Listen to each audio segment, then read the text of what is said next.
ಶ್ರೀಮದ್ ಭಾಗವತ ಅದು ಹೆಸರೇ ಹೇಳುವ ಹಾಗೆ ಭಗವಂತನ ಮುಖಕಮಲದಿಂದ ಬಂದಿರತಕ್ಕ ಶಬ್ದ. ಪ್ರಾಯಶಃ ಯಾವುದಕ್ಕೂ ಆ ಹೆಸರಿಲ್ಲ, ದೇವರ ಹೆಸರಿಲ್ಲ, ಬೇರೆ ಬೇರೆ ಹೆಸರುಗಳಿವೆ.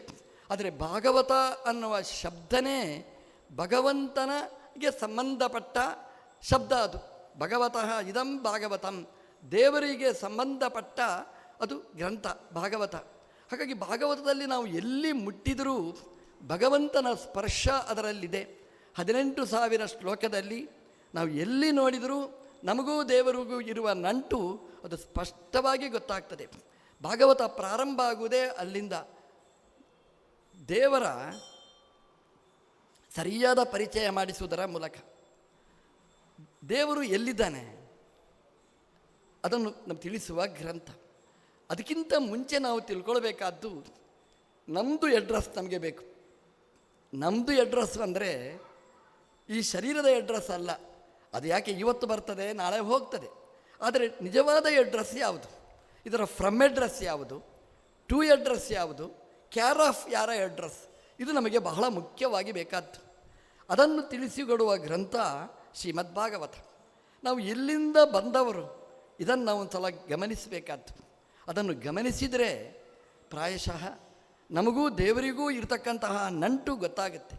ಜನ್ಮಾದ್ಯಸ್ಯ ಯತಃ, ಹೀಗೆ ಭಾಗವತ ಪ್ರಾರಂಭ ಆಗುತ್ತೆ. ನಾವು ಎಲ್ಲಿಂದ ಬಂದವರು ಪ್ರಾಯಶಃ ನನ್ನಲ್ಲಿಯೂ ಕೇಳಿದರೆ, ನಿಮ್ಮನ್ನು ಸೇರಿಸಿಕೊಂಡು ನನ್ನಲ್ಲಿಯೂ ಕೇಳಿದರೆ ನಾವು ಎಲ್ಲಿಂದ ಬಂದವರು ಅಂದರೆ ಅಯೋನಿಜೆ ಅಂತ ಹೇಳುವುದು ಜಾತಿ. ನಾವು ಎಲ್ಲಿಂದ ಬಂದವರು, ನಾವು ಹಾಗೇ ಆಕಾಶದಿಂದ ಹಾರಿ ಬಂದವರು ಅಲ್ಲ. ನಾವು ಎಲ್ಲಿಂದ ಬಂದವರು ಅಂತಂದರೆ ಸಾಮಾನ್ಯವಾಗಿ ನಾವು ಅಂದಾಜು ಮಾಡಿ ನಾವು ಹೇಳುವಂತಹದ್ದು ಅಮ್ಮನ ಹೊಟ್ಟೆಯಿಂದ ಬಂದವರು ಅಂತ ನಾವು ಹೇಳ್ತೇವೆ. ನಾವು ನಮ್ಮನ್ನು ನಿರ್ಮಾಣ ಮಾಡಿದವಳು ತಾಯಿ ಅಂತ ನಾವು ಗುರುತಿಸುವ ಸಂಸ್ಕೃತಿ ನಮ್ಮದು.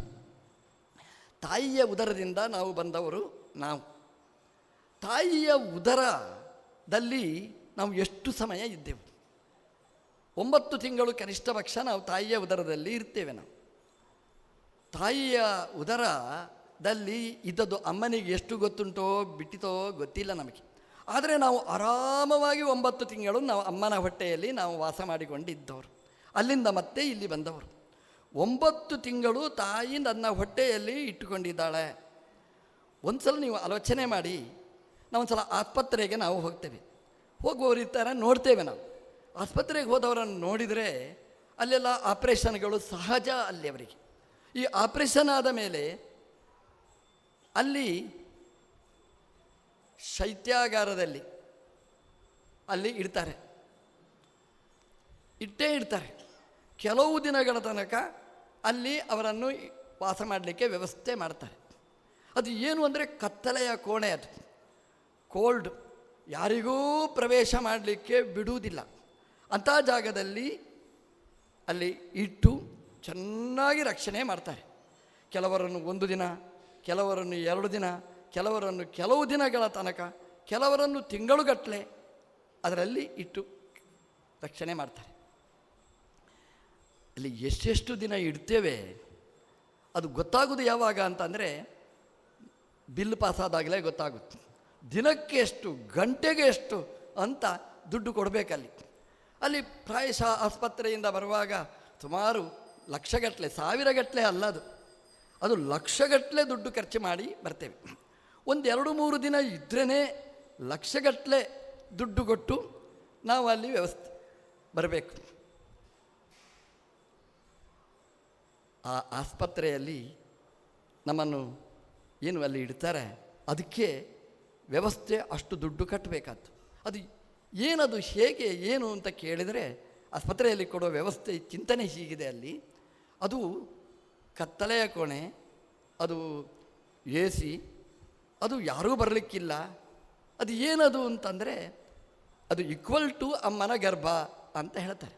ಅಷ್ಟು ಏಕಾಂತವಾದ ಜಾಗ ಅಂತ ಹೇಳ್ತಾರೆ. ಹಾಗಾಗಿ ತಾಯಿಯ ಗರ್ಭದಲ್ಲಿ ಹೇಗೆ ಇನ್ನೊಬ್ಬರಿಗೆ ಪ್ರವೇಶ ಇರುವುದಿಲ್ಲ, ಮಗುವಿಗೆ ಮಾತ್ರ ಪ್ರವೇಶ, ಹಾಗೆಯೇ ಈ ಆಸ್ಪತ್ರೆಯಲ್ಲಿ ಈ ಪೇಷಂಟಿಗೆ ಮಾತ್ರ ಅವಕಾಶ ಅಂತ. ನೋಡಿ, 1-2-3 ದಿನ ಇದ್ದದ್ದಕ್ಕೇ ನಾವು ಲಕ್ಷಗಟ್ಟಲೆ ನಾವು ಕೊಡಬೇಕು. ನಮ್ಮ ದೇವರು ನಮ್ಮ ಅಮ್ಮನ ತಾಯಿ ಹೊಟ್ಟೆಯ ಒಳಗೆ 9 ತಿಂಗಳು ಅಂಥ ವ್ಯವಸ್ಥೆಯನ್ನು ಮಾಡಿ ನಮಗೆ ರಕ್ಷಣೆ ಮಾಡಿದ್ದಾನೆ ಅಂತಂದರೆ ನಾವು ಎಷ್ಟು ಬಿಲ್ ಕಟ್ಟಬೇಕು ಅಂದರೆ ಕನಿಷ್ಠ ಪಕ್ಷ 1 ಕೋಟಿ ರೂಪಾಯಿಯಾದರೂ ನಾವು ಕಟ್ಟಿ ಅಮ್ಮನಿಗೆ ನಾವು ಋಣ ತೀರಿಸಬೇಕಾದ್ರು. ಅಷ್ಟು ಸಮಯ ಇದ್ದರೂ ಕೂಡ ನಮ್ಮ ಹತ್ರ ದೇವರು 1 ಪೈಸೆನೂ ಕೊಡದೆ ಅದನ್ನು ಸೇರಿಸುವಾಗ ಎಷ್ಟು ಪೇಮೆಂಟ್ ಮಾಡ್ತಿ, ನಮ್ಮ ಹತ್ರ ಎಲ್ಲ ಕಾಗದ ಅಡ್ರೆಸ್ ಅದನ್ನೇನು ಸಿಗ್ನೇಚರ್ ಏನೂ ತಗೊಳ್ಳದೆ ನಮಗೆ ಅಲ್ಲಿ ಅವಕಾಶವನ್ನು ಮಾಡಿ ಕೊಟ್ಟಿರ್ತಾನೆ ನಮ್ಮ ದೇವರು. 9 ತಿಂಗಳಾದ ಮೇಲೆ ಹಾಗೇ ನಮ್ಮನ್ನು ಕಳುಹಿಸಿ ಕೊಡ್ತಾನೆ. ಹಾಗಾದರೆ ನಾವು ಎಷ್ಟು ಪೇಮೆಂಟ್ ಮಾಡಬೇಕು? ಕೋಟಿಗಟ್ಟಲೆ ನಾವು ಪೇಮೆಂಟ್ ಮಾಡಬೇಕಾದ ಆ ವ್ಯವಸ್ಥೆ ಪ್ರಪಂಚದಲ್ಲಿ ಇದ್ದರೆ ಅದು ಅಮ್ಮನ ಹೊಟ್ಟೆಯಲ್ಲಿ ಅಂತಂದರೆ ಅದು ಸಾಮಾನ್ಯ ವ್ಯವಸ್ಥೆ ಅಲ್ಲ, ಇದು ಡಾಕ್ಟ್ರುಗಳ ವ್ಯವಸ್ಥೆ. ಆದರೆ ಇಡೀ ಪ್ರಪಂಚದ ಭವರೋಗ ವೈದ್ಯನಾದ ಭಗವಂತನ ವ್ಯವಸ್ಥೆ ಇದು ಅಂತ ನಾವು ಚಿಂತನೆ ಮಾಡಿದರೆ ನಮ್ಮ ಫ್ರಮ್ ಅಡ್ರೆಸ್ ಅದು ಯಾರ್ದು? ಒಳಗಿನಿಂದ ತಾಯಿಯ ಗರ್ಭದಲ್ಲಿ ಆ 9 ತಿಂಗಳು ಸರಕ್ಷಿತ ರಕ್ಷತಿ ಯೋಹಿ ಗರ್ಭೆ, ಆ ಗರ್ಭದಲ್ಲಿ ರಕ್ಷಣೆ ಮಾಡಿದ ಆ ಸ್ವಾಮಿಯ ಆ ಚಿಂತನೆ ಮಾಡಿದರೆ ನಮ್ಮ ಫ್ರಮ್ ಅಡ್ರೆಸ್ ನಾವು ಎಲ್ಲಿಂದ ಬಂದವರು ಅಂತಂದರೆ ಅದು ಅಮ್ಮನ ಹೊಟ್ಟೆಯಿಂದ ಬಂದದ್ದಲ್ಲ, ಜಗತ್ತಿನ ತಾಯಿ ತಂದೆಯಾದ ಶಂಕರನಾರಾಯಣನ ಉದರದಿಂದ ನಾವು ಬಂದವರು ಅಂತ ನಾವು ಚಿಂತನೆ ಮಾಡಿದರೆ ನಮ್ಮ ಫ್ರಮ್ ಅಡ್ರೆಸ್ಸಿಗೆ ಎಷ್ಟು ಮಹತ್ವ ಇದೆ, ಸಾಮಾನ್ಯ ಸಂಗತಿ ಅಲ್ಲ ಅನ್ನೋದನ್ನು ಶ್ರೀಮದ್ ಭಾಗವತ ಜನ್ಮಾದ್ಯಸ್ಯ ಯತಃ, ಯಾರಿಂದ ನಮ್ಮ ಜನ್ಮ ಆಯಿತು ಅದು ಭಗವಂತ ಅನ್ನುವ ಅಡ್ರೆಸ್ ನಮಗೆ ಪರಿಚಯವನ್ನು ಮಾಡಿಸಿಕೊಟ್ಟಿದೆ. ಕ್ಯಾರ್ ಆಫ್ ನಾವು ಎಲ್ಲಿದ್ದೇವೆ ಅಂತ ಒಂದು ಪ್ರಶ್ನೆ ಭಾಗವತ ಹೇಳುತ್ತೆ. ಸಾಮಾನ್ಯವಾಗಿ ಕ್ಯಾರ್ ಆಫ್ ಯಾವುದು ಅಂತಂದರೆ ಇಂಡಿಯಾ, ಕರ್ನಾಟಕ, ಅದನ್ನು ನಾವು ಹೇಳಲೇಬೇಕಾದ್ದು, ನಮ್ಮ ದೇಶ ಮಾತೃಭೂಮಿ. ಆದರೆ ಈ ಭೂಮಿಯನ್ನು ಹಿರಣ್ಯಾಕ್ಷ ಅನ್ನುವ ದೈತ್ಯ ಆಕ್ರಮಣೆ ಮಾಡಿದ. ಈ ಭೂಮಿ ಎಂಕ್ರೋಚ್ಮೆಂಟ್ ಮಾಡೋದು ಇವತ್ತಿನ ದುರ್ದಶ ಅಲ್ಲ, ಪುರಾಣ ಕಾಲದಿಂದಲೂ ಇದೆ. ಆ ಹಿರಣ್ಯಾಕ್ಷ ಇಡೀ ಭೂಮಿ, ಒಂದು ತುಂಡು ಭೂಮಿ ಅಲ್ಲ, ನಮ್ಮ ಮನೆಯ ಅಕ್ಕಪಕ್ಕ ಅಲ್ಲ, ಇಡೀ ಭೂಮಿಯನ್ನೇ, ಇಡೀ ದೇಶವನ್ನೇ, ಬ್ರಹ್ಮಾಂಡವನ್ನೇ ಅವನು ಪೂರ್ತಿಯಾಗಿ ನೀರಿನ ಒಳಗೆ ಅಡಗಿಸಿಟ್ಟಿದ್ದ. ಆವಾಗ ನಮ್ಮ ವರಾಹದೇವರು ಅವತಾರ ಮಾಡಿ ಆ ಭೂಮಿಯನ್ನು ಎತ್ತುವ ಪ್ರಯತ್ನ ಪಟ್ಟರು. ಹಿರಣ್ಯಾಕ್ಷನನ್ನು ಸಂಹಾರ ಮಾಡಿದರು. ಹಿರಣ್ಯಾಕ್ಷನನ್ನು ಸಂಹಾರ ಮಾಡಿ ಆ ಭೂಮಿಯನ್ನು ಎತ್ತಿ ಹಿಡಿದರು. ಎತ್ತಿ ಹಿಡಿದು ತನ್ನ ದಾಡೆಯಲ್ಲಿ ಇಟ್ಟಿದ್ದಾರೆ. ದಂಷ್ಟ್ರೋದ್ಧೃತ ವಸುಂಧರೆ, ಇಡೀ ಭೂಮಿಯನ್ನು ತನ್ನ ದಾಡೆಯ ಮೇಲೆ ಭಗವಂತ ಇಟ್ಟುಕೊಂಡಿದ್ದಾನೆ ಅಂತ. ಆದ್ದರಿಂದ ಈ ಭೂಮಿ ಸುರಕ್ಷಿತ. ನಮ್ಮ ಜಾಗ ಎಲ್ಲಿದೆ ಅಂತಂದರೆ ಈ ಭೂಮಿಯಲ್ಲಿ. ಈ ಭೂಮಿ ಎಲ್ಲಿದೆ ಅಂತಂದರೆ ವರಾಹದೇವರ ದಾಡೆಯಲ್ಲಿ. ಹಾಗಾಗಿ ನಾವು ಎಲ್ಲಿದ್ದೇವೆ ಅಂತ ನಮ್ಮ ಅಡ್ರೆಸ್ ಕೇಳಿದರೆ ನಾವು ಈ ಭೂಮಿಯಲ್ಲಿ ಇರುವುದಲ್ಲ, ಭೂಮಿಗೆ ಆಶ್ರಯ ಕೊಟ್ಟ ನಮ್ಮ ದೇವರ ಬಾಯಲ್ಲಿ ನಾವು ಇದ್ದೇವೆ ಅಂತ ನಾವು ಈ ಚಿಂತನೆ ಮಾಡಿದರೆ ನಮ್ಮ ಜೀವನ ಅದು ಸಾರ್ಥಕ. ಭಗವಂತ ನಮ್ಮನ್ನು ಚೆನ್ನಾಗಿ ಇಡ್ತಾನೆ. ಯಾವುದೇ ಭೂಕಂಪ ಇಲ್ಲದೆ, ಯಾವುದೇ ಸಮಸ್ಯೆ ಆಗದೆ ನಾವು ಆರಾಮವಾಗಿರಲಿಕ್ಕೆ ಸಾಧ್ಯ. ನೀವು ನೋಡಿ, ಭೂಕಂಪದ ಕತೆ ನಾವು ಕೇಳೋದು ನಮ್ಮ ಭಾರತದ ಆಚೆ ದೇಶಗಳಲ್ಲಿ ಮಾತ್ರ. ನಮ್ಮ ಭಾರತದಲ್ಲಿ ಭೂಕಂಪದ ಕತೆ ಹೇಳೋದು ನಾವು ಬರೀ ಕಡಿಮೆ. ಯಾಕೆ ಅಂತಂದರೆ ನಮ್ಮ ಚಿಂತನೆ ಹೇಗಿರ್ತದೆ ಅಂತಂದರೆ, ನಾನು ಈ ನನ್ನ ಜಾಗದಲ್ಲಿರುವವ ಅಲ್ಲ, ನನ್ನ ಕಾಲಲ್ಲಿರುವವ ಅಲ್ಲ, ನನ್ನ ಅಡ್ರೆಸ್ ಯಾವುದು ಅಂತಂದರೆ ಅದು ವರಾಹದೇವರ ದಾಡೆ, ಭಗವಂತನಲ್ಲಿ ನಾನಿದ್ದೇನೆ ಅಂತ ನಮ್ಮ ಅಡ್ರೆಸ್ಸನ್ನು ನಾವು ಹೇಳುವುದರಿಂದಾಗಿ ನಮ್ಮ ಭೂಕಂಪ ಇಲ್ಲದೆ ಆರಾಮವಾಗಿ ನಾವಿದ್ದೇವೆ ಅನ್ನುವ ಚಿಂತನೆ ಭಾಗವತಂ. ಭಗವಂತನ ಆಶ್ರಯದಲ್ಲಿ ಇರುವವರು ಜನ್ಮಾದ್ಯಸ್ಯ ಯತಃ ಅಂತ ಭಾಗವತ ಹೇಳ್ತಾ ಇದೆ. ಇಂತಹ ಭಾಗವತ ನಮ್ಮ ಅಡ್ರೆಸ್, ನಾವು ಹೋಗಿ ಎಲ್ಲಿ ಸೇರಬೇಕಾದ್ದು ಅದನ್ನೂ ಭಾಗವತ ಹೇಳುತ್ತೆ. ಭಗವಂತನೇ ನಾವು ಆಶ್ರಯಿಸಬೇಕಾದ್ದು ಅಂತ. ಹೀಗೆ ಜನ್ಮಾದ್ಯಸ್ಯ ಯತಃ ಎಂಬಲ್ಲಿಂದ ಶ್ರೀಮದ್ ಭಾಗವತ ಪ್ರಾರಂಭವಾಗಿ ನಾವು ಎಲ್ಲಿದ್ದೇವೆ, ನಾವು ಎಲ್ಲಿ ಹೋಗಿ ಮುಟ್ಟಬೇಕಾದ್ದು, ಎಲ್ಲಿಂದ ಬಂದವರು, ಈ 3 ಅಂಶಗಳನ್ನು ನಾವು ತಿಳ್ಕೊಂಡ್ರೆ ಅದಕ್ಕಿಂತ ಮಿಗಿಲಾದದ್ದು ನಮಗೆ ಜ್ಞಾನ. ಅದು ಬರುವಂಥದ್ದು. ಜ್ಞಾನವನ್ನು ಕೊಡುವ ಶಕ್ತಿ ಅದು ಭಗವಂತ ಅನ್ನೋದನ್ನು ಭಾಗವತ ನಮಗೆ ಪರಿಚಯ ಮಾಡಿಸಿಕೊಟ್ಟಿದೆ. ಇದು ನಾವು ನೆನಪಿಟ್ಟುಕೊಳ್ಬೇಕಾದ್ದು. ಸಾಮಾನ್ಯವಾಗಿ ನಮಗೀಗ ಜ್ಞಾನ ಇದೆ, ನನಗೆ ಜ್ಞಾನ ಬಂತು ಅಂತ ನಾವು ತಿಳ್ಕೊಳ್ತೇವೆ. ಆದರೆ ಒಬ್ಬ ಕೋಮಾದಲ್ಲಿದ್ದವ, ಅಲ್ಲಿ ನೀವು ಹೋಗಿ ಅಲ್ಲಿ ವಿಚಾರಿಸಿ, ನೀವು ಒಬ್ಬ ಕೋಮಾದಲ್ಲಿದ್ದಾನೆ, 1 ವರ್ಷದಿಂದ ಕೋಮಾದಲ್ಲಿದ್ದಾನೆ, ನೀವು ಮಾತಾಡೋದಿಲ್ಲ, ಜೀವನ ಮಾಡ್ತಾನೆ, ಎಲ್ಲ ನಡೀತಾ ಇದೆ. ನೀವು ಹೋಗಿ ಅಲ್ಲಿ ವಿಚಾರಿಸಿ ಡಾಕ್ಟ್ರ್ ಹತ್ರ, ಡಾಕ್ಟ್ರೇ ಈ ಕೋಮಾ ಸ್ಟೇಜಿಂದ ವಾಪಸ್ ಯಾವಾಗ ಬರ್ತಾನೆ ಅಂತ ಕೇಳಿ. ಡಾಕ್ಟ್ರ್ ಏನು ಡೇಟ್ ಕೊಡ್ತಾರಾ, ಟೈಮ್ ಕೊಡ್ತಾರಾ, ನಾಳೆ ನಾಡ್ದು ಅಂತ ಹೇಳ್ತಾರಾ, ಏನು ಹೇಳೋದಿಲ್ಲ. ಅವ್ರು ಹೇಳ್ತಾರೆ, ನಮ್ಮ ಪ್ರಯತ್ನ ನಾವು ಮಾಡ್ತಲೇ ಇದ್ದೇವೆ. ಡಾಕ್ಟ್ರೆ, ಯಾವಾಗ ಮತ್ತೆ ಜ್ಞಾನ ಬರಬಹುದು, ನಮ್ಮನ್ನು ಯಾವಾಗ ನೋಡ್ಬೋದು? ಅವ್ರು ಏನು ಹೇಳ್ತಾರೆ ಗೊತ್ತಾ? ಒಂದೇ ಒಂದು ಉತ್ತರ ಕೊಡೋದು, ದೇವರು ಯಾವಾಗ ಜ್ಞಾನ ಕೊಡ್ತಾರೆ ಆವಾಗ ಕೋಮಾ ಸ್ಟೇಜಿಂದ ವಾಪಸ್ ಬರ್ತಾನೆ ಅಂತ ಹೇಳ್ತಾರೆ ಹೊರತು ಯಾವ ಡಾಕ್ಟ್ರು ಕೂಡ ಜ್ಞಾನದ ಗ್ಯಾರಂಟಿ ಕೊಡುವ ಡಾಕ್ಟ್ರ್ ಇಲ್ಲ.